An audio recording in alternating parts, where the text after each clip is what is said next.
Hi, my name is Daniel Moore, and I'm the Senior Product Manager for Loud Technologies. And what we're showing today is our Digital X Bus 400 console, which is built upon the technology and the predecessor of the Digital X Bus 200, with additional features designed primarily for the post-production, professional recording, and surround mixing market. The Digital X Bus series consoles incorporates all the hardware controls of traditional channel strips underneath two 15-inch touchscreens situated directly above them. A unique feature of the Digital X Bus 400 is the use of the screens as large, colorful graphics to help the user understand what exactly they're using and what they're looking at.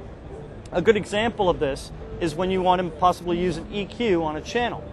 All of the controls that open windows are on the screen above the controls, and as I touch one, it simply opens that graphic large enough for me to see it, along with all the corresponding hardware encoders and knobs to control it. This also gives me touch control over certain parameters like EQ nodes, surround panning, and things like that. And I can also have touch buttons on the screen to turn on and off certain functions, as well as bus channels or send channels to direct outputs. The channel strips on an overview with the Digital X Bus are separated into different buttons that open different windows. For example, if I have a channel and I'm trying to get an input source to that channel, I simply touch that area of the screen and that opens my channel assigns window. At this point, I can touch any of my input menus, channel menus, aux menus, and I can have total control over what signals feed into what channels. The Digital X Bus is a virtual mixer, which means that all of the hardware inputs and outputs, all of the channels, auxiliaries, buses, and so on, are just individual patch points. The console has the ability to take any of those as streams and assign them to channels and route those channels to any hardware output or to any bus or auxiliary sent. The Digital X Bus 400 is a 96-channel, 24-bus, 12 auxiliary, and 2 main mixed console, complete with VST plugin support, as well as an automation system and a dedicated control surface layer. Taking a look at some of these, as a VST mixer, we have the ability to load in VST plugins using standard exe executable files, and the console does run on embedded Windows XP, which means that it is compatible with all Windows VST plugins. You simply use the File menu and a Launch Executable command from the File menu to load that setup file that you may have downloaded from the web or purchased in a store, at which point you can open up plugins into a session on a new plugin menu button. Simply pick your plugin that you've loaded in, hit OK, and that plugin just shows up in your rack. As you add more plugins, the rack just expands downwards like it would in a traditional analog situation. Once you have a plugin in the console, you have a GUI button that allows you to open that plugin screen with its graphics and controls right there in front of you. At this point, you can use a USB connected mouse to go and control those parameters. But with a touch screen and all these controls, why would you use a mouse? We've actually integrated third-party controls directly beneath the effects rack that allow you to control the plugin using encoders, or if you choose, a fader swap feature allows you fader control over those parameters. In the cases of plugins that have just tons of parameters, you can bank over using bank buttons and still have access to all those parameters. This makes changing the parameters of a plugin as well as automating a plugin very, very easy. In addition to the VST effects rack, the console does have a dedicated control surface layer.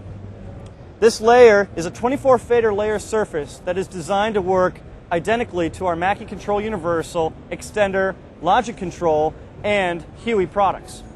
As such, the Digital X Bus can emulate these aforementioned products and control all of that workstation software through a simple MIDI connection. You simply dictate to the console what program you want to use, launch it in your connected application, and sure enough, all of the faders come alive, as well as all your buttons, solos, encoders, plug-in controls, EQ controls, panning controls, and so on. It's having the console benefit from all of the work that has been done between Loud Technologies and software developers is fully upheld within this console. A big question of digital mixers has to do with ins and outs. And that's one thing that the Digital X Bus excels at. We actually offer a card cage in which you can insert any combination of I/O cards in any flavor. A good example of that would be a recording situation to a core audio application or Pro Tools application, which you need a balanced, varied differentiation of analog I/O and digital I/O. In the case of the Digital X Bus, we offer two different kinds of what we call mic line cards. Each of those cards has a switchable mic line input, a digital gain control, a phantom power switch, and a 10 dB pad. Incidentally, when you're at your I/O card setup, you can simply select the name of that input and give it a unique name relative to your application. The on-screen keyboard allows you to type in a name without an attached keyboard, and once you have all your labels assigned, everything shows up on your channels as that assigned name. It's like a big patch bay. Going back to our cards, you'll notice that this graphic shows you a physical rendition of what is in your cage. So as you get into the Digital X Bus, you decide what cards you want and only purchase those cards for your application. One of the real exciting cards we have is the FireWire card, because it provides a direct link between the Digital X Bus console and any core audio, ASIO, or WDM supported audio application. You simply can open the card by touching it in the card cage panel, and then simply configuring your host mode to be whatever channel configuration you want.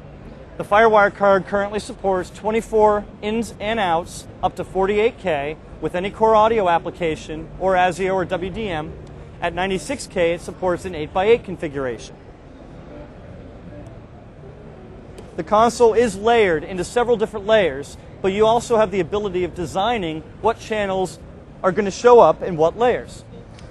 By using an Alt shortcut command, I can touch any of my channel numbers, and that pulls up a little menu, which allows me to patch whatever channels I want to be represented on that physical channel strip on that layer. So using that patch command, I can now dictate what this layer of the console is going to be representing, and I can also choose to lock certain channels to the top layer. This is a real handy feature because as I go through other layers of the console, notice how these channels stay there. This is great being a musician where I can have all my instrument tracks coming in, group tracks, effect returns, and bus tracks all right there next to me while I'm banking through other channels on the console. And then a quick Alt select will disable them and put them back to normal. The Digital X Bus 400 has some unique surround monitoring and mixing features that all live under the surround menu at the top left part of the screen. Probably the most exciting of these features is our pan assignment window. In this window, you have up to 8 stems to dictate which pan laws you want your buses assigned to across those stems. A good example is doing, let's say, a film soundtrack or a TV soundtrack in which you have to deliver a 5.1 of music, dialogue, and sound effects, as an example, all on different stems. The Digital X Bus allows me to go through and assign each of my 24 mixed buses to those stems uniquely. And I can have one stem be my 5.1, I could have one stem be my stereo, and one stem be in mono.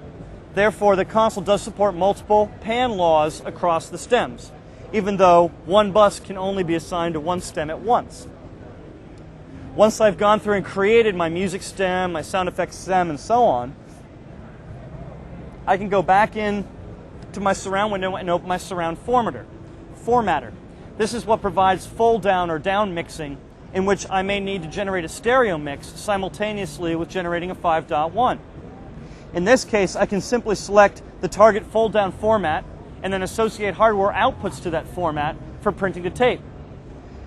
Once I determine a fold down format, I can simply just select any of the crosshairs of my surround outputs coupled with my fold down outputs and dictate what gain I want applied, either a reduction or an attenuation or a boost of that surround output to the fold down output.